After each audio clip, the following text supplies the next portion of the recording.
কম আলোচিত অথচ গুরুত্বপূর্ণ রামায়ণের কাহিনী নিয়ে আমি ইউটিউবের যে শৃঙ্খলা শুরু করেছি তার 18তম অধ্যায়ে আপনাদের স্বাগত জানাই। আমরা অরণ্যকাণ্ড পড়ছি এবং আজ শূর্পণখা শ্রীরামের কুটিরে আসার কথা বলবো।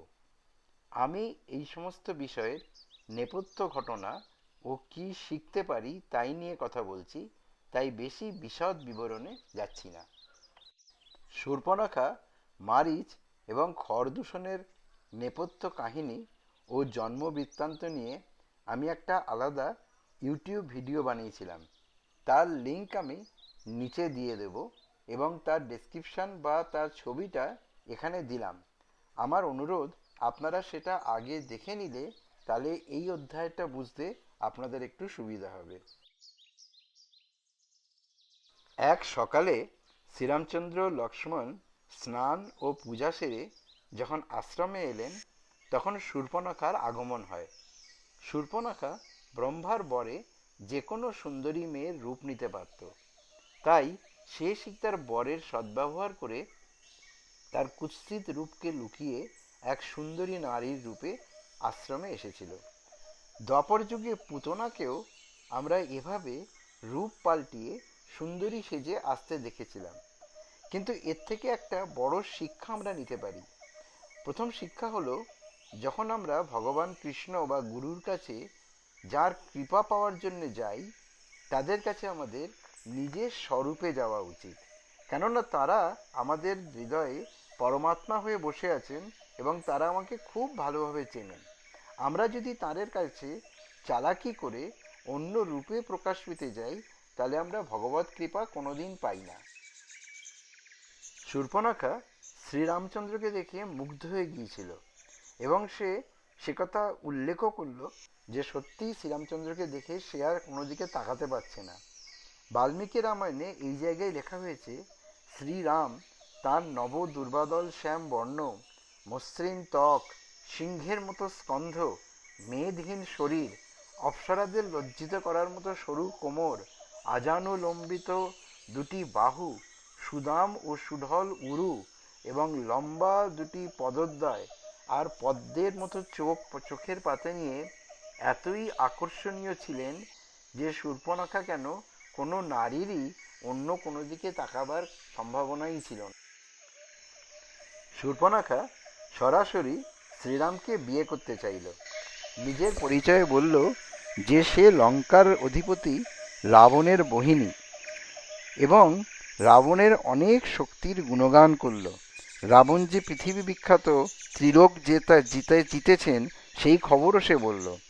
রামায়ণে শ্রীরামের কাছে রাবণের সম্বন্ধে এই প্রথম কেউ কথা শোনালো।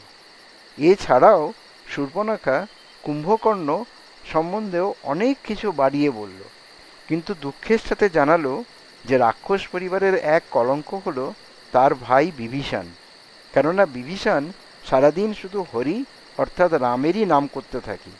বিভীষণ সম্বন্ধেও এবং রাবণ সম্বন্ধেও শ্রীরাম এই প্রথম শূর্পণখার কাছ থেকেই জানতে পারলেন। শূর্পণখা সীতাদেবীর অনেক নিন্দা করল এবং বলল যে সীতাদেবী মোটেই রামের যোগ্য নয়। সীতাদেবীর কোনো মায়াবী গুণই নেই। যত মায়াবী গুণ শূর্পণখার আছে, শূর্পণখা নিজের তার বর্ণনা দিয়ে বলল যে সীতাদেবীর সেসব কোনো গুণই নেই এবং সীতাদেবীর সৌন্দর্য রামের কাছে কিছুই না। তাই শূর্পণখা চায় যে সীতাদেবীকে ছেড়ে, তার ভাই লক্ষ্মণকে ছেড়ে শ্রীরাম শূর্পণখাকেই বিবাহ করুন এবং তার সঙ্গে সে রাবণের মিত্রতার আশ্বাসনও জানালো। সে জানালো যে রাবণের মিত্র মানে ত্রিলোকে রামচন্দ্রের কোনো শত্রুই থাকবে না। কিন্তু এটা খুবই ভুল।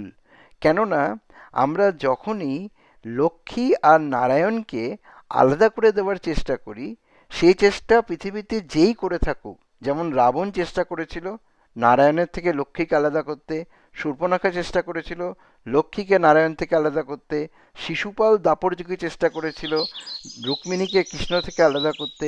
যখনই লক্ষ্মীকে নারায়ণের থেকে আলাদা করতে চেষ্টা করি, তখনই আমাদের ডিজাস্টার হবেই হবে। কেননা আজকেরও দিনে আমরা যখন কেবল মা লক্ষ্মীর পুজো করি আর তার কাছে ধন সম্পত্তি চাই, আমরা ভুলেই যাই যে লক্ষ্মী হলো চঞ্চলা, তিনি কখনো এক জায়গায় স্থির থাকেন না, কিন্তু তিনি সেখানেই স্থির থাকেন যেখানে নারায়ণের নিত্য পুজো হয়। সুতরাং শূর্পণখা লক্ষ্মীকে নারায়ণের থেকে আলাদা করার কথা বলে একটা বিশাল ভুল করে ফেলেছিল।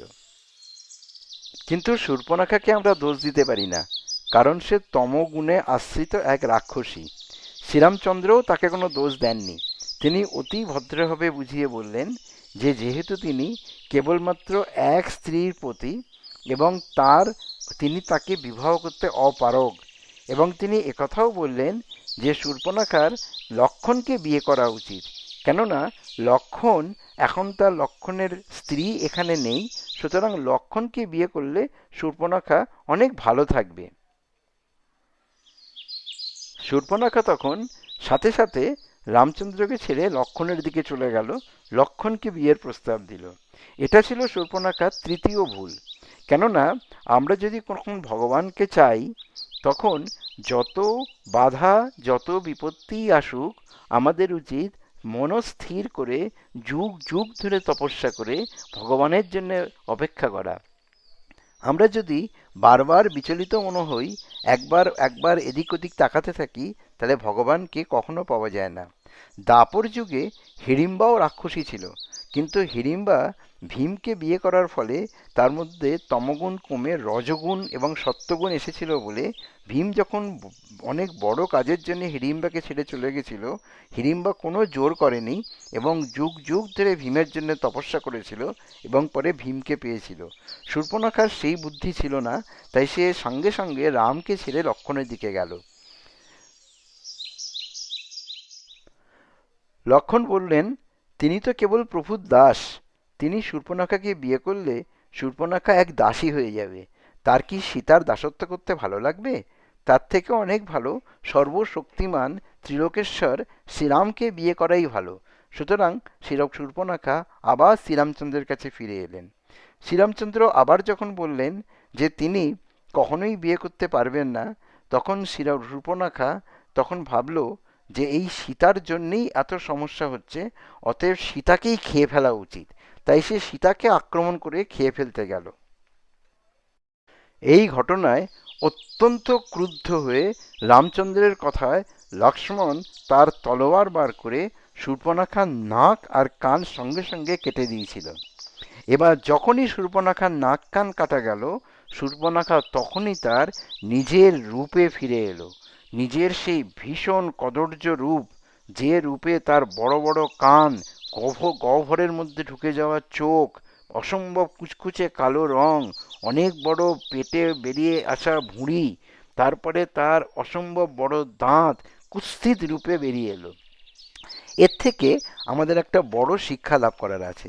আমরা এখান থেকে সেই শিক্ষা লাভ করতে পারি যে আমরা যখন কোনো বিপদে পড়ি বা আমরা যখন পরিস্থিতি যখন আমাদের কঠিন সময়ের মধ্যে আসে, তখন আমাদের নিজের স্বরূপ যেটা সেটা ঠিক সামনে চলে আসে। যেমন আমরা জানি আমকে যদি আমরা প্রেস করি তাহলে আমের মিষ্টি রস বেরোয়, কিন্তু যদি করলাকে আমরা প্রেস করি তাহলে তিতো রস বেরোয়। তেমনি আমাদের মধ্যে আমাদের যা প্রবৃত্তি, আমাদের যা আসল গুণাবলী, সেটা যখন কোনো বিপদে পড়ে তখন আমরা সেটাকে আর ফেক করে সেটাকে আর গোপন করতে পারি না, সেইটাই বেরিয়ে চলে আসে। অতএব যদি আমাদের ভেতরকার স্বরূপটাকে আমরা সুন্দর করে থাকি, তাহলে যে কোনো পরিস্থিতিতে যাই হোক না কেন আমরা সেই স্বরূপটাকেই আমরা সামনে আনতে পারব। শূর্পণখা দৌড়িয়ে এবার জনস্থানে তার কাজিন ভাই খর আর দূষণের কাছে চলে গিয়েছিল। খর আর দূষণ শূর্পণখার এই দশা দেখে প্রচণ্ড ক্রুদ্ধ হয়েছিল এবং তারা ভাবতেই পারছে না যে কে বা কারা একটা সাধারণ মানুষ এই সাহস করতে পারে। তখন শূর্পণখাও তাদের কাছে বলল, আমি তো তাদের রামচন্দ্র আর লক্ষ্মণের কাছে কিউরিওসিটির জন্যে, কৌতূহলের জন্য গেছিলাম, কিন্তু তারা আমার এই হাল করেছে। আমি জানি না, তোমরা যে করে হোক তাকে বন্দি করে নিয়ে আসো, আমি তাদের রক্ত খেতে চাই, কেননা তারা আমার নাক কান কেটে দিয়েছে। খর আর দূষণের সঙ্গে শ্রীরামচন্দ্রের যে 14,000 রাক্ষস এবং খরদূষণের সঙ্গে একা শ্রীরামচন্দ্র লড়াই করেছিলেন, সেই লড়াই সে এক মনোরম এবং ভয়াবহ কাণ্ড, সেটা আমরা পরের এপিসোডে আলোচনা করব। এখন আপাতত আমরা শূর্পণখার কথা বলেই এই এপিসোডকে বিরাম দিচ্ছি। হরে কৃষ্ণ কৃষ্ণ কৃষ্ণ হরে হরে, হরে রাম রাম রাম, হরে হরে।